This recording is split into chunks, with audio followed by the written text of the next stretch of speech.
Morning, everybody. Hope everybody's well. Happy Monday. Hope everybody had a wonderful weekend. It's great to be with you again. I cannot believe how quickly this season is going. We are heading quickly into the world of Memorial Day, which in the Northeast, for the Americans that are watching, is the beginning of summer. Today is a beautiful day in general, but also in particular, today is Yom Yerushalayim, Jerusalem Day. And for those who are connected in any way to the state of Israel, it's a huge celebration. Yesterday, they unveiled the largest flag, I think, ever throughout the Western Wall Plaza. We've been talking about this concept of understanding who you are, understanding the power that we have inside us, and the recognition that the pathway out really comes through the world of discomfort. I want to sort of delve into the next level here of what that sounds like. And we spoke about this a little bit, but I keep on getting back to this. And this is hard. So I don't know how to articulate this necessarily when it's relevant to your life, but we're going to try. And this may sound familiar, but I want to sort of delve further into it. If you remember, we discussed these concepts, the tentacles that are in the ground for the tree, and the ability to understand that we have to force out the light, that we have this energy inside us that is from an infinite source, but we have to force it out. We draw it out. We have to pull it out. One of the ways in which we do that is through our mouth, right? So what we spent a little bit of time in the past few weeks really focusing around was in our actions, forcing our actions, taking on things that are beyond us, moving past the uncomfortable, moving past the comfortable in our actions. But what takes place a lot of times in our lives, and this is complex, so I'm just going to mention it. I don't know if we'll spend too much time on it, but I just want to mention it because it's on my head for a whole variety of reasons, is the idea of speech. But speech, uncomfortable speech. There's a man named Ray Dalio. Ray Dalio runs a hedge fund, the largest hedge fund in the world, called Bridgewater Associates, I believe. Just to give you a sense of how large this company is. Bridgewater has under its management, the assets under management of $140 billion. This man and his company runs, just get your head around that number, $140 billion. Last year, he made $40 billion. It's a lot of money, like a lot of money. He started out of his apartment. And over the past decade or so, as he starts to move past, I guess, the building stage into the retirement and legacy stage, he started to discuss what was the underlying principle of this entire organization. So can you imagine a man who built an organization from nothing to 140 billion is opening the kimono and sharing with the world what was the underlying reason for his success. And he discusses a concept that exists in Bridgewater that really is unique, and as you hear it, it almost will make us feel uncomfortable, and it's called radical transparency. He believes to his core that people have ideas and they have differences of opinion, but we don't share it with each other because we're scared. I don't want you to think that I'm dumb, so I'm not going to ask the question that I have. I don't want you to not like me, so I'm not going to disagree with you. I don't want you to not like me, so if I don't like you, I'm going to tell my friend and not you directly. It's hard for me to get past you into the issue that bothers me. It's easy for me just to capture it all into one person and talk about it behind your back. But if I have to confront you, I have to articulate that which I disagree with. So when you're running a company, he holds, if people have all these ideas and they're passive aggressive, it doesn't get shared. There's no idea meritocracy. And so the people that are at the highest level always get their ideas heard. Everybody sort of nods and doesn't really think it's great. And as a result, you're not accomplishing as much as quickly. If everyone was free to share everything on their mind, so to speak, and they were good people, they weren't just like a bunch of animals ripping at each other for no reason, but there was a certain level of integrity and a certain level of focus on the goal. Over time, the freedom to speak your mind enables a certain meritocracy of truth, of ideas. There's a great podcast with Adam Grant where he speaks about, it was unbelievable, where he covers this. And the podcast opens up with some guy saying, it was the best and the most difficult day of my life. And the podcast continues with the interview of a managing director in Bridgewater who they put on the board for the managing directors conference, the top 100 managing directors, and he was number 100 out of 100. And he got up on stage and they killed him. And he says, it was the most difficult but the best day of my life because now I know all things I got to do to fix. You see that mentality of I want to get better. And if you know something about me that I want to get better in and you don't tell me, I can't get better. So yeah, it's uncomfortable to hear things that I don't want to hear, but I'd rather get better and be uncomfortable than not get better and be comfortable. Right? This is where I want to take us. And I'm even uncomfortable saying this because I know I'm like this. I know I'm like this.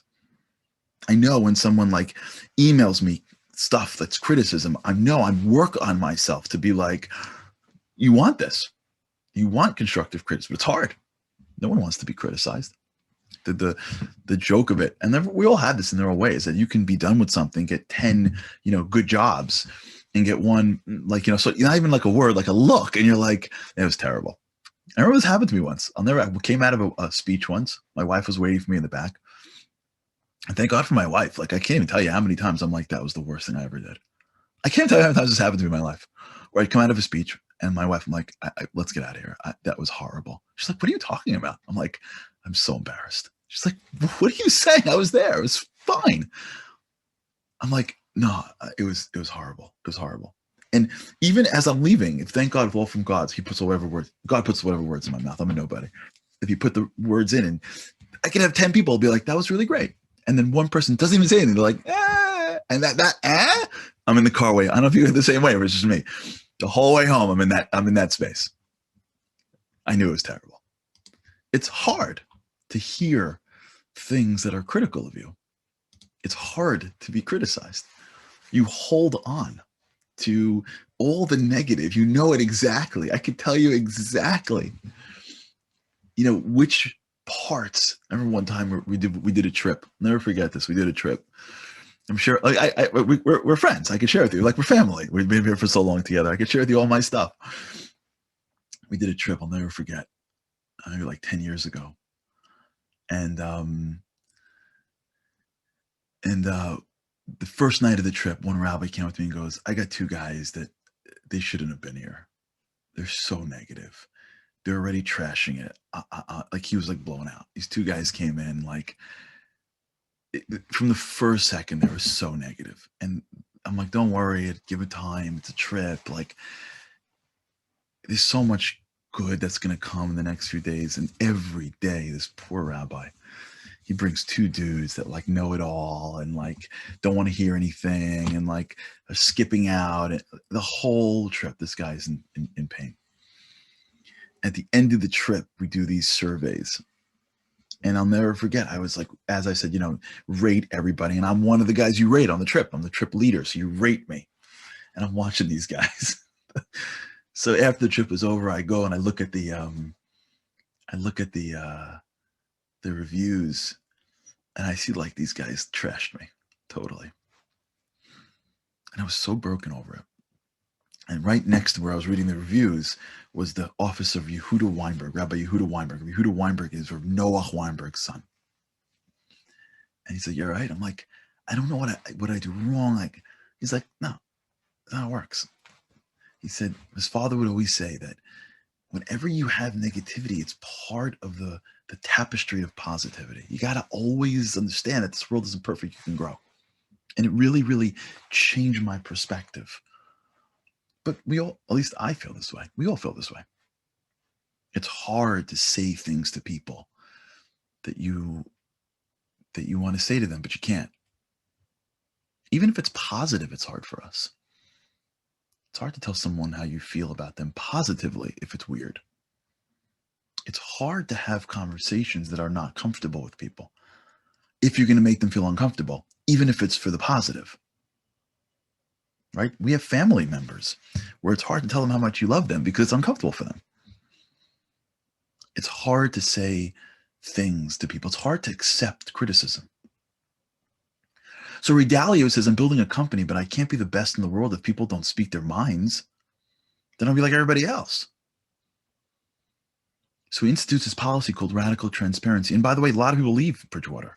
A lot of people leave Bridgewater because they can't handle it. But those that stay experience this freedom to be uncomfortable in your speech, to have difficult conversations, not because you're attacking the person, but because you're attacking the idea. You learn how to distinguish between an individual and an idea, and you learn how to be passionate about ideas and not people. You're living in a world right now, for those who are living in America, where that's not clear. Someone has a different idea than you. There are people that are divorced today because they just voted for different people in the last election. Like the idea that I can't live with you because I can't distinguish your ideas from you. That's a normal thing today. You go to a college campus and people are screaming at each other. They're yelling at each other. They're threatening at each other. I remember one time, I think I told the story over here. We had on one of our trips, we had a Palestinian journalist who spoke about some of the issues with the Palestinian government and felt very strongly that they should be appreciative of Israel, et cetera, et cetera, et cetera. And I remember sitting in listening to his speech, and a guy raised his hand and says, "Where do you live?" And he said something, and he goes, "What is it?" He goes, "It's a Palestinian town." He goes, "What? Wait, you live in a Palestinian town? Like you're a writer. You write things that are contrary to your own government, and you're not scared of getting killed when you go home?" And he goes, "Scared of when I go home?" He goes, I'm more scared of most of the college campuses in America." He goes, "My neighbors are mad at me, but if I get on certain campuses and I say these things, the kids are going to kill me." He goes, "I need armed guards to get through college campuses." This is going on right around us. Many of your children are there in environments where you can't speak uncomfortably anymore because the other person doesn't see the difference between you and your ideas, you and your thoughts. Thought is not you. Remember Friday? You are not your thoughts. You have thoughts.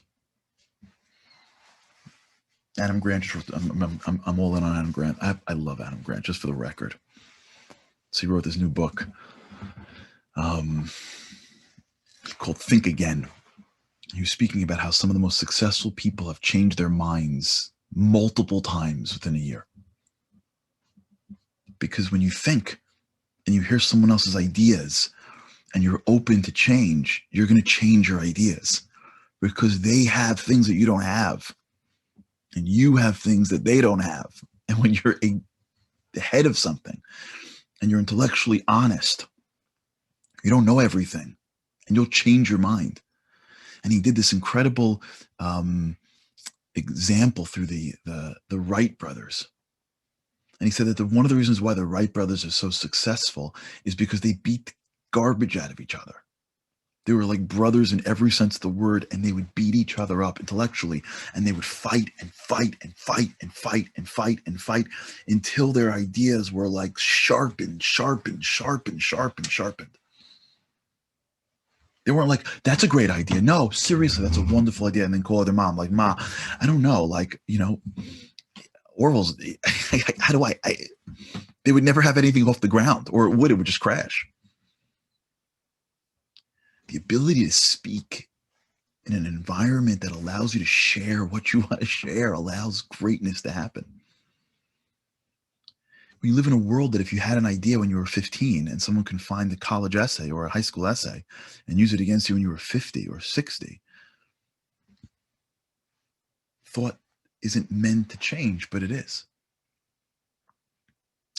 And so Ray Dalio is pushing this through, and even to this day, his company continues to explode. And it's so hard for us to understand that. It's because at the end of the day, if we can be really frank about this, and for those who were, I think I spoke about this on Timeless Lessons this Friday. At the end of the day, you have to choose what is the center of your life. And if the center of your life is yourself, then what you're going to do every day is do that which is the most comfortable. But if your center of your life is something else, your family, your friends, the community, your nation, God, truth, then that center will require you to engage in what's called uncomfortable speech. And it's hard. You may have to sit with someone that you love and say, I want to share with you how I feel. You may positively tell somebody something that'll make them feel uncomfortable. And this happens to us, and we've spoken about this before, about how in moments of crisis, everybody all of a sudden becomes totally, more open. And we spoke about this, the research done by Irving Yalom of cancer survivors who said that if they had the chance, they would do it again. I just had this conversation with, this is on the Shabbat show. Those who watched the Shabbat show, 2 weeks ago, we had a show on resilience. And we had a doctor on who was treating a patient who was walking to work one day, a very successful man, and got hit by a car, a hit and run. Needed surgeries, had headaches, destroyed him. And over a full year of recovering, full year. On the last session, the doctor asked him, if you had a chance to go back and jump out of the car's way, would you do it? And he said, I wouldn't. I wouldn't trade the year of pain for life, for transparency, for being able to connect to somebody in a deep way and share how I feel in a good way, or in a feeling in maybe not perfectly, but when the person was recovering, he had no choice but to deepen his relationships. And now he had deep relationships because he wasn't always comfortable in his speech. It doesn't mean that when we talk about forcing the light, when we talk about choosing your thoughts, when we talk about you are not your thought, it doesn't only mean in doing things. It can mean in saying things. It's so critical. I'm not saying what to do yet. We're still building this. I want to get uncomfortable with you a little bit. If you're listening to this, I hope that you're a little bit more uncomfortable than you were when you started. I hope that you're going to get uncomfortable, because I'm uncomfortable. And if you're uncomfortable a little bit, it means you're thinking about it. You're thinking about the people in your life that you'd love to say things to, but you don't know how. Positively or not so positive. You're thinking about the times in your life where you wish you would have said that idea, but you were scared and embarrassed. And who are you? You're just on the bottom of the totem pole. You're thinking about all the times you wanted to ask a question, but you didn't raise your hand. And here's the biggest deal, and I'll end with this, because this is a peeve that is becoming more and more pronounced. You're thinking about all the times that we call someone to talk about something or someone else, because we're just too scared to pick up the phone and call them directly. The greatest things that take down families and organizations and nations is something called back channeling.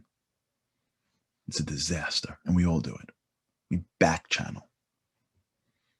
We're too scared to talk to the person directly, so we talk around the person. And because it's like an inner conversation, we feel like it's important. Okay, if the kid's 12 or 10, back channeling is just a proof that we're just too scared or too tired to think about how to present something to someone else so that we can solve problems. Better talk about it behind their back. All right, we're going to continue this. I hope you're okay with that. I hope you're with me to the end. We're going to continue this with God's help because we got to talk about this. We got to talk about this. Strength in action, but there's strength in speech. It doesn't mean you have to be out to lunch. It doesn't mean you have to be unfiltered. It doesn't mean you walk into a room and you embarrass people. It means you have to realize the power of your mouth is nuclear. And when you use it properly, you can change the world. All right, everyone, have a great day. With God's help, I cannot wait to see you again tomorrow. Have a great day.